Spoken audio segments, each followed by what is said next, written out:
ಸಲ್ಲಿಕೆ ಮಾಡಿ ಬಂದಿವಿ. ಇವತ್ತು 3 ನಾಮಪತ್ರ ಸಲ್ಲಿಕೆ ಆಯಿತು. ಭಾಳ ಒಳ್ಳೆಯ ವಾತಾವರಣ ಇದೆ. ಮತ್ತೊಮ್ಮೆ ಹೋದ ಬಾರಿಗಿಂತ ಜಾಸ್ತಿ ಲೀಡ್ದಿಂದ ಗೆದ್ದುವ ಎಲ್ಲ ಎಲೆಕ್ಷನ್ಗಳು ಕಾಣ್ತಾ ಇವೆ. ಬೆಳಗ್ಗಿನ ಹೋಗಿದ್ದೀನಿ, ಅಸಮಾಧಾನ ಇಲ್ಲ. ಅವರು ಸ್ವಲ್ಪ ಮನೆಗೆ ಅಣ್ಣ ತಮ್ಮಂದಿರು ಸ್ವಲ್ಪ ಇದು ಇದೆ, ಕನ್ಫ್ಯೂಷನ್.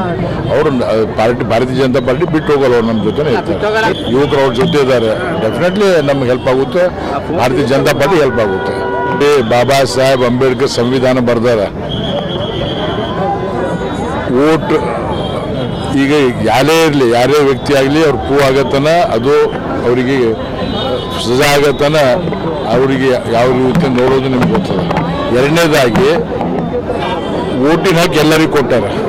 ನಾವೊಬ್ಬ MP ಆಗಿ ಅಲ್ಲಿ ಹೋಗ್ತಾ ಇದ್ದೆ, ಜನರು ಭಾಳ ಇದ್ರು, ಕೈ ಜೋಡಿಸಿ ವಿನಂತಿ ಮಾಡಿ ವೋಟ್ ಕೇಳಲಿಕ್ಕೆ ಹೋಗಿದೆ. There is nothing wrong in that.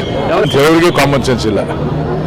ಅವ್ರಿಗೆ ಗೊತ್ತಿಲ್ಲ. ಬಾಬಾ ಸಾಹೇಬ್ ಅಂಬೇಡ್ಕರ್ ಬಗ್ಗೆ ಮಾತಾಡ್ತಾರೆ, ಮತ್ತೆ ಸಂವಿಧಾನ ಬಗ್ಗೆ ಮಾತಾಡ್ತಾರೆ.